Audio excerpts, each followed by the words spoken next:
Now, here with us at Chaos TV right now is the amazing Matt Hocking. Matt recently took part in Ride the Change, cycling from London to Glasgow for the COP26 Climate Change Conference. And he's here to talk with us now about the experience and what we need to know. Matt, thank you for putting up with that entire first spiel. Wow, Lovely. I can imagine it's fun to watch and listen. I'll tell you something, I've never felt so watched by cameras and a guest, and I had that with Kylie earlier as well, and she's just there giggling away as well. Yeah, no, it's an interesting perspective and seeing how it works. But I think also it's interesting the money side of things because I'm big about how your money matters as well. I don't know if it was like you only had the choice of those questions. Yeah, at the moment, yeah. But, I'm really, if anyone wants a conversation about how our money matters in climate change and some of the stuff we're going to talk about in COP, then Make My Money Matter is a really good thing to be looking at online and stuff. So there we go. Question for the nation just got bigger, folks, as if it wasn't big enough already. I don't know how long I can keep bigging something up like that. Well, lovely to have you on the show, Matt. Thank you for coming on and joining us. Firstly, could you tell us a little about yourself and obviously the world of activism? Yeah, so my name's Matt Hocking. I run for nearly 2 decades now a design agency based in Cornwall called Leap.eco, and we specialise in design as everybody deals with design, so branding, websites, design for print, but with us it's all about how it impacts on the planet as well as how it works for our clients. So if it's a website, it's a low carbon website. We look at the carbon footprint of a website, and everything that we humans create has a footprint of some degree. And then on top of that, if it's print, then it's using the right materials, again for client budgets and for the aim we're trying to do in work. So that's my creative activism. That's my kind of business side. And we've been doing it. I used to head up the graphics team at Eden Project. 2004, I set up Leap because I knew there was a better way for us to design. And then there's my kind of side of things is to be active with our activism. So I like working on my love handles constantly. It takes a lot of work. I'm 50 in a couple of weeks' time. I like a good milkshake or something like that. So and for me, it was kind of like showing up beyond the business, and with the ride here, being able to just jump on a bike and create change. So we got a couple of things. A bike basically is a tool that helps fight climate change because it's low impact, it's better for the environment, it's better for your health. They say a regular cyclist, their heart would be 10 years younger in health than somebody that was less active kind of thing. And it doesn't cost you so much as well. So the idea of riding 500 odd miles through the UK with these wonderful people. Amazing. Hermione, the founder of Do Nation there, so she's the pledging platform we use. That really mattered to me, and it just was at a time where I felt, yes, I can do this, and I am so glad I did. I mean, it was absolutely transformational. For me, even I've been at this for 20 years, it was just a different way to build community of champions. Fantastic. Now I know obviously we're going to look at this a little bit later. I can't help but I'm caught by it as well. Lots of things coming up. We will obviously focus on that in a little bit. Something you caught me with in there. I'm going to go completely off topic a little bit here. Is the website aspect of this? I was a web developer before I started this role. Quite deep in server-side web development. I never once had anyone even slightly mention to me or to think about green side of things. I don't think about that. Could you give me just very quickly, I don't want to go too off topic, could you give me a quick example of what kind of thing you would do there? Well, so I said everything, pixels use energy. So energy will have a carbon footprint. So basic, big overarching stats. The internet uses 200 million tons more CO2 than the entire global aviation industry, yet it's invisible because we think, because we're online and we're using computers, it has no effect. Now the industry is changing, so Apple, Google are all renewably powered now. So we made a statement back in 2004 to only be on carbon neutral renewably powered servers. And then on top of that, when we build websites, we really look at what the crucial information is. So does it necessarily need a 10-minute video, or can it just be done in 60 seconds? And where is that video hosted to? How much information is needed on the page? Because obviously the faster a website, the more happy our customers are in this frustrated world of why is my thing not loading up on my phone? Oh, I've had that a lot. And so it gets to the same result. So it's kind of smart thinking for your product and for the environment. Simple stats, whether these are true, it could be, we were talking about conspiracy theories and that before. So I can bring this in. A stat I used when I was at, pre-COVID now, at Fruit Tower, so week for Innocent. I was doing a session up there, and so Netflix, 1 hour streaming Netflix, supposedly is equal to powering a refrigerator for 2 years. Now that's one person. So if you imagine then that's 161 million Netflix users, you've got a vast amount of energy and CO2.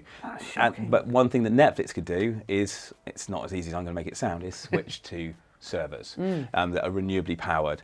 And then us, the user, if we're on renewable energy. So there's guys solutions. So, and now I'm going to bring in your banana conversation earlier as well. Excuse me. So it probably sounds wrong.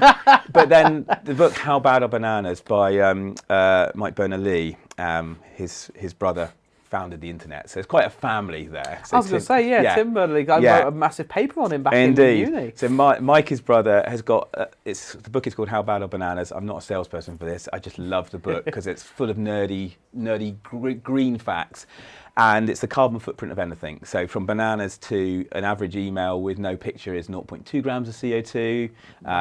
When we're Zooming, it's 2 to 3 grams of CO2 per person and stuff like that. So you can start building pictures. And so Leap's role in the world is really to kind of reduce our clients' carbon footprint and make them aware, not in a bad way, it's just something else we can all look at.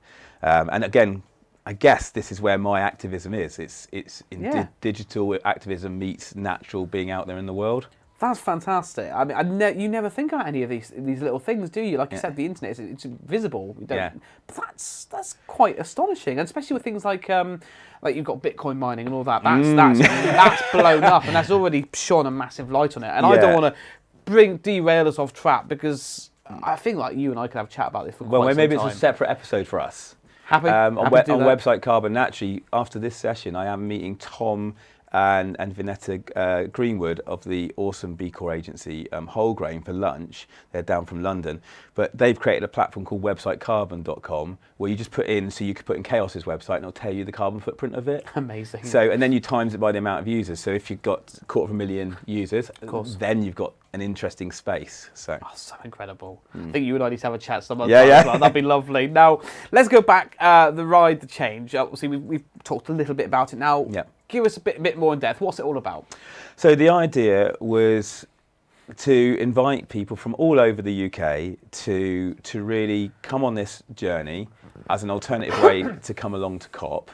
Probably a truer way than, I hear there's like 400 private jets flew into COP. I know we can't all cycle and there's reasons why people might need jets and stuff. And I'm not saying don't fly, but just think about when to fly. So it's about traversing the land, meeting people that are having lived in experiences, so communities that are, could be in flooded areas. So we cycled through Dumfries. There's a picture there. That was perfect. And there were floods, and so I think when we were in Carlisle, they said 2 bridges had been washed away, and there was all the national news were in Dumfries because it had flooded and stuff. Same time with that, we went through communities like Preston, where we met the mayor and deputy mayor and heard what they're doing for their own climate action within their community. So it was kind of like a ride. So you had fitness, you had education, and then the brilliance of meeting people that you don't know. And there were some teams. So there are Aborn Coal and Arup and other organisations, Sea Capture, had teams on there. Wow.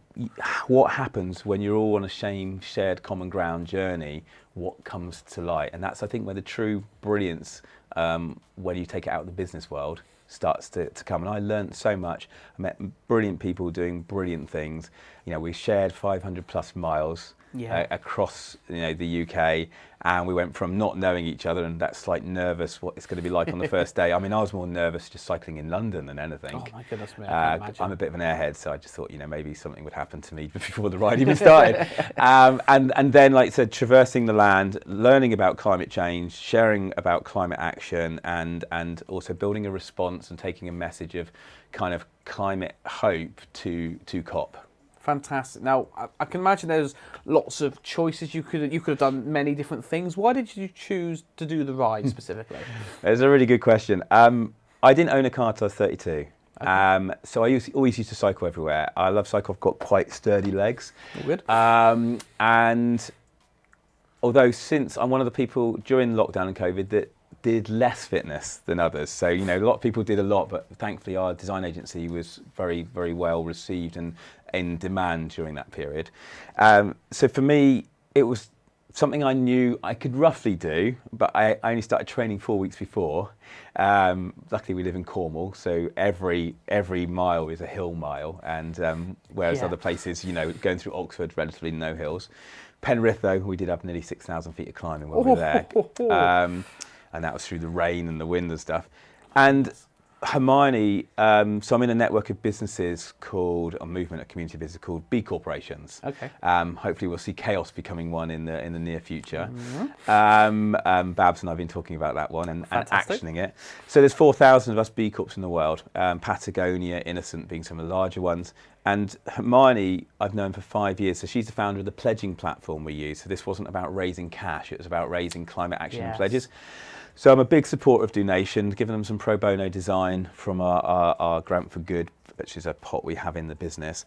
And Hermione basically sent me a message and said, are you doing this or not? And weirdly, my diary, which is normally busy, was free that week. As I said, I'm 50 in 2 weeks' time, and so this was 6 weeks ago, and I just thought, actually, what's it going to be like to get my brain and my body potentially to the best shape it's been in a couple of years, while cycling across the land in autumn when the conditions are so sunny and non-rainy. Yeah, sure. I just said, and I do like a challenge. And then, the title of our sessions, here is Optimism in Action. I'm hyper optimistic. I could choose it. We've got a doom and gloom future.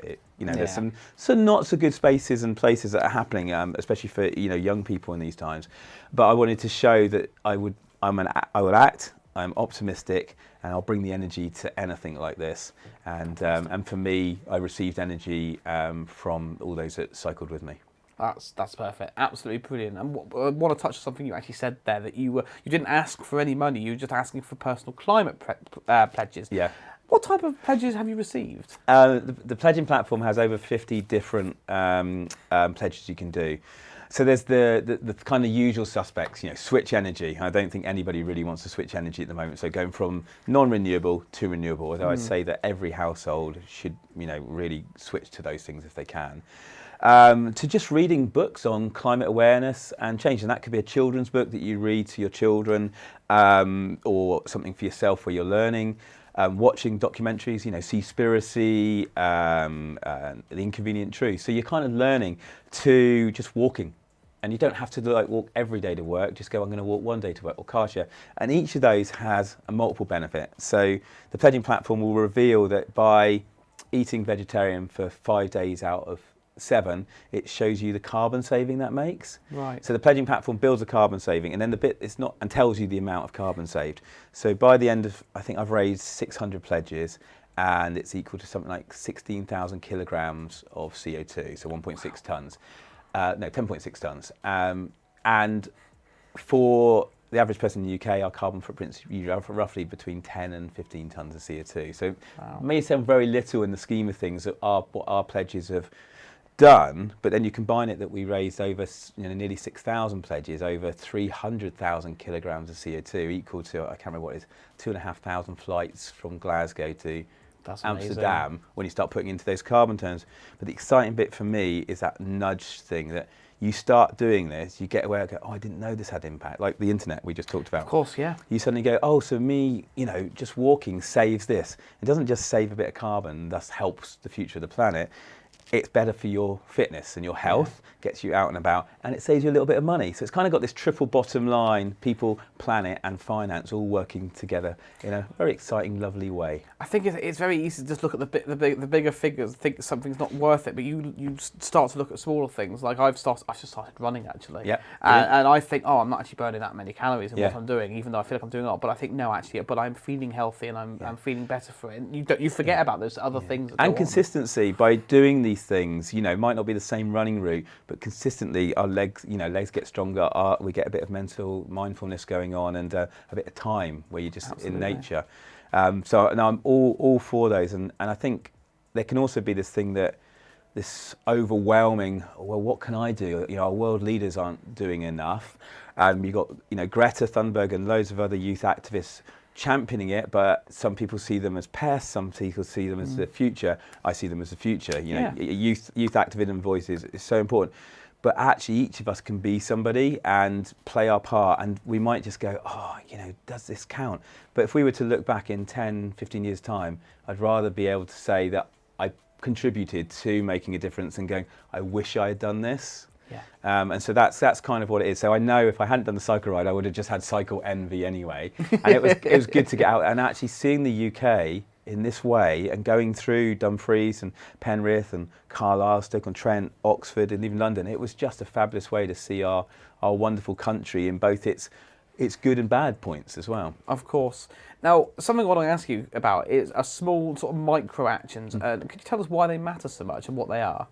Again, those micro actions are kind of like we were saying. So it could be just you like meat, but why not just try going vegetarian one day a week? It might not seem so. You just have a vegetarian-based day, cook with the family, and those little micro actions and habits. So vegetarian is better for the planet, better for you, and can be better for your wallet as well. But obviously that experiment in choosing different foods that you wouldn't normally have. I'm not vegetarian, or I eat meat, but I eat it rarely. I fast one day a week. That's my choice. It's for health, but it means I cut my food, my costs, and my carbon footprint by 1/7 each week. Wow. Sometimes I hold out well to it. Other times I see a bag of Maltesers. So it will change. Very fair. So I think micro habits and actions and building that kind of consistent discipline. It's like running. If we're not instantly going to be like brilliant runners, I went from never running to doing a marathon it took 5 years. Wow. But by being in a local running club really gave me lots of support and the can-do attitude. And again, these micro habits, it's about the sum total, and that we're all just grain of sands really, and they've got enough grain of sands, they will erode anything. Yeah, absolutely. So choosing habits that kind of suit your lifestyle and suit your way. So cycling is one of mine. So fantastic. Well, obviously, you're the big professional on this. I see you. I don't know about. Well, I'm going to put you on this pedestal now. You're the professional. So, what forms of optimism in action could others take part in? Do you think? Well, firstly, it's got to be things that work for you. I think this is the thing at the moment. It's kind of there's so much, and it's kind of like choosing broadband. You could just go, oh my God, which supplier do I use? Don't get me started. Exactly, exactly. And there are so many platforms saying do this, do that, and ultimately sustainability comes from ourselves. So what is sustainable for you? Now, is that go and do a local litter pick or a beach clean in the community? Say, Charlestown, there's a litter picking crew there. Action Nan, Pat Smith looks after it. That's got multiple things. You're going to do a little bit of beach cleaning, which you could say, is there any point? Because the next day there's going to be plastic wash up on the beach and things. And, ultimately the bigger thing is upstream. How do we stop plastic going in water in the first place? There again is getting to know people in your community, like-minded people of all different ages, taking your children along. So I just think it's stuff that works for you. Grow your own vegetables. Mm-hmm. I'm rubbish at growing vegetables, I've decided. I can do potatoes. I do quite well with potatoes. Oh. They seem to just live much easier than other vegetables. But for me, luckily my daughters love baked potatoes, so we it works. They wouldn't have any choice anyway. And so I think there is so many, and so I've mentioned moving your pension is a bigger action, but green pensions are 21 times more powerful at acting on climate change than switching to renewable energy, stopping driving, or becoming vegetarian, because of the amount of money that's invested in sort of unethical practices like oil and stuff like that, which most banks are. So for us switching, it puts pressure that more of the ethical saving pots investment pots need to go ethical, because that's what consumers demanding. So again, you might be one person, so like Nest Pensions, there's a switch. It's funny that I'm talking about pensions as a designer, as a psychiatrist, but it's all these little things. Unless you know it, you don't know it's easy to do. So if you've got a government Nest pension, you can switch it to green just by going in your dashboard. Right. And then your money is only invested in ethical stuff, which is outperforming the old fossil fuel style ethical and pensions, non-ethical. So there's all these little things. And again, just reading. I wash my clothes at either cold or 20 degrees maximum, and a shorter wash. So just look at what's there in your house. I mean, energy bills are going through the roof at the moment, so it makes good sense to go, actually, when do I need to wash my clothes and when not to? When do I need a tumble dryer, when not to? So the Do Nation pledging platform has all these sort of tips and reasons why, and you don't have to, as I said, do 7 days. It could just be 1 day, and then maybe go up to 2 days or something like that. It's like running. How many days a week are you running at the moment? Currently doing 2 to 3, and that's what I'm trying to do. Which is probably a good amount. I need with a rest day between. Yeah, Believe me, my legs today are killing me. And it can be the same for our environmental and own kind of citizen activism. And again, as I think about activism, it's a word that we tend to associate with,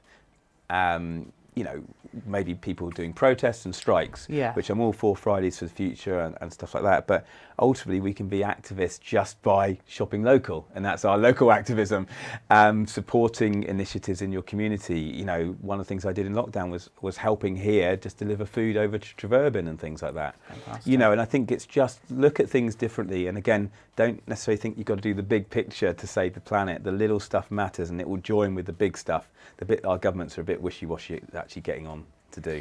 You and I both know we could have another long show, day, week if we start talking about things like that. Yeah. But absolutely, I mean, there's this. You've already mentioned so many things, so many little things, even sort of little to medium things you can do every day that's barely going to affect you, but will actually make a big difference, especially if multiple people all do it at the same time. Grains of sand, like you said. So I'm going to move on now to ask you, what are you working on at the moment? Have you got any sort of projects in the pipeline, anything coming up? There's lots on, actually. Ooh. So I've just actually come up from our creative team's Way Ahead session. So Way Ahead is looking at the next 6 months of the business, but also how we can support our clients in an ever-increasing, carbon-intense world. It's like, what can we do through design to support them in a better way of operating their business and a better way of interacting with the environment? So we've got that. I've got various talks and things coming up, and this is one new thing. It's obviously, I would normally be uncomfortable. You're making it semi-comfortable. Oh, thank you. I'll take that as I'll take that as a compliment. But being on TV, and I've always kind of avoided being filmed, or I've never listened to my podcast back and things like that. But one of the things going to COP was actually, like the activists on the street and the youth activists and the Indigenous people that were gathered there, which I found were much more potent than what was happening behind closed doors and stuff than our world leaders. So I felt that I just need to show up. So I'm at various climate change festivals, various podcasts people have asked me to be part of. Yesterday I was part of the Cornwall Climate Change Festival online, and then working on something called Anthropy. So anthropy.uk is going to be a gathering at Eden Project next March for 1,000 doers, makers, policy makers, change makers, from youth activists to CEOs and government. And the idea is to stimulate change and what the quality of life and future of living is going to be over the next decade, and how we can support that in our communities, rural and urban. So lots of that, and then lots of design work. And I kind of I help out with a couple of other businesses. So I work with an awesome company called Pala Eyewear. They're an ethical sunglass company, and help them in the next couple of years of where their business is going. Brilliant. So kind of a bit of design, bit of carbon footprint managing, and then a bit of like practical business know-how. Fantastic. And then another agency called Don't Cry Wolf. So yeah, I'm fairly busy, but not. And I'm with Action Nan tomorrow night. So some evenings a week I meet up with different kind of activists out there, and we just talk about what they're doing as well. So design and change basically, and then lots of optimism. Fantastic. As I think you mentioned there, you're going to join us monthly here on KLTV. You're going to evolve, I'm looking forward to that. And if it makes you feel any better, I'm constantly nervous whenever I do anything like this, even in the radio studio. Believe it or not, folks, I get a little bit of the jitters. But I think that's a good thing, and Kylie, my previous guest, was saying that as well. It's probably a good thing, because if you're not nervous, are you not worried about what you're doing? Are you not passionate about it? Yeah. So I think it just shows that, you really are passionate about what you're doing, and it's nice to see you doing it with a smile on your face. My smile. I think my most consistent thing is my smile and my belief that design can change everything for the better. But I think it's, for me, it's that kind of like, am I talking sense? I talk fast. I can go off on a tangent quite easily. Same. I got loads of. I describe myself as a kind of a green dot connector. So I'm very well connected to lots of exciting things, local to global. And I think if I can share some of that with the audience and each month we talk about different ways of, hopeful, optimistic action that's realistic and practical. And my big area is the fact of youth anxiety, and I'm not a psychologist, I have no experience, but I have 15, 16-year-old daughters, and the anxiety of what it is to grow up in these times. So I think if optimism in action, and anything that you're doing and anybody else is doing to show young people that there is hope, that they can be part of that, it's so important. I think 65% of young people interviewed recently in the Lancet thought they were suffering some form of eco-anxiety, and this will be a big thing over the the coming years, on top of everything else they've got in life. And then 50% deem the world in a fatalistic manner, that they're doomed. So, and I think that's when you look at the huge thing. We're not doomed. The planet's definitely not doomed. The planet's going to be fine. It's us that we've got to sort out, and the species that remain on the planet. So I think there's this really big area where these small actions, these pledges, are not just pledges that become actions. The government do pledges and never act on them. I don't know if I'm allowed to say that, but you're the guest. You're fine. So what we're looking at is like positive actions, and hopefully bringing people in that are also making actions in their industry, in their daily life, that we can kind of share that and share ways that everybody can get involved. Fantastic. Now, obviously, I'm really enjoying chatting to you. I do wish we could actually do this for longer, but I can't get away from the fact we've got all these amazing photos and the video here and there going on. Could you just for a few of them, give us a quick walkthrough? Obviously, they're changing pretty quickly. What's going on in each of these? Well, these are people I didn't know that we just enjoyed the road together. So Julian's just released a book called Iberia. He's travelled around the world by himself on bike, cycled to Shanghai in 93 days by himself. So Julian Sayers, never met him before. He was on the ride. Ladies at the top there from Unilever. Patrick had come over from Lisbon. He's a passive house person. So all these diverse people, but the common ground that we actively want to show up, make a difference, and ride the change. This is Hermione, the founder. So she's absolutely amazing. The Do Nation platform actually came out of a university project. 10 years on now, she's got huge organisations signing up for it. Countdown, if you've heard about the Countdown movement, countdown.org. Wow. Her platform backs their platform, and this is a global pledge platform, an action platform. So, and there's Hermione again, so she's everywhere. I tried to record it, and this was our favourite day. This was going through Cumbria, and it was just absolutely incredible. That's my first day in London, so my very first time cycling at night. I like the bike. Yes, nice. It's a very speedy, sexy bike that I couldn't. There it is. It gets double exposure. I couldn't afford that in real life. Like many of my things, they're refurbished or second hand or something like that. Yeah. So the bike actually makes me look better than I actually am. So, and like I said, this was a beautiful part of the landscape. This was 93-mile day, so it's a tiring day, nearly 6,000 feet of climbing. It was supposedly the hardest day. This was the start, so where we all met the first time in London, in Vauxhall, getting a briefing. It was self-supported ride as well. So self-supported is you get a map route, right, and you have to check in at lunch to make sure you haven't disappeared on the journey, and that's it. You've got to book your own accommodation, you've got to navigate your own way. I'm not the greatest map navigator, so I made a lot of buddies. Best way. I'm like, hey, I'm Matt, can I be your friend? So it went well, it seems. So fantastic, Matt. Well, thank you so much for joining me today. I'm glad you're going to be coming back. I can't obviously wait to hear what else you've been up to when you do come back in. Yeah. Are there any contact details or any ways of getting in touch or getting involved? Good point. So I guess there's a couple of things. If anybody thinks there's something they would like to know that we could talk about in Optimism in Action, then let us know. So my email is just matt, M-A-T-T, at leap, L-E-A-P.eco, E-C-O, nice and simple. Perfect. The business is leap.eco. I'm Leapness on social media platforms, so just DM me if you want us to address a question or something, an action that people are doing that I should know about as well, because it's not all about me, it's really about everybody else. I'm here just to maybe be just a catalyst to action.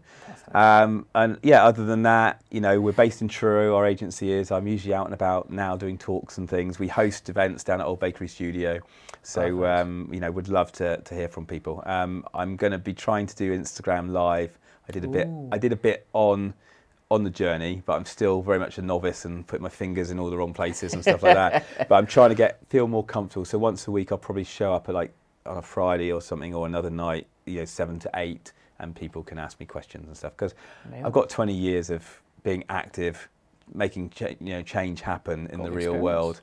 and to have worked with the big corporates too, people like the Jebeliah tribe in the Sinai Desert. I've worked on ecotourism with them and stuff. So very diverse sort of background for, a simple guy in Cornwall doing his thing. Great knowledge to share and let people. It's how we learn, isn't it? We learn from people who've got the experience and the knowledge. And the last thing I'm going to say, I'm not sure what the time is. There's two things from COP that really resonated for me.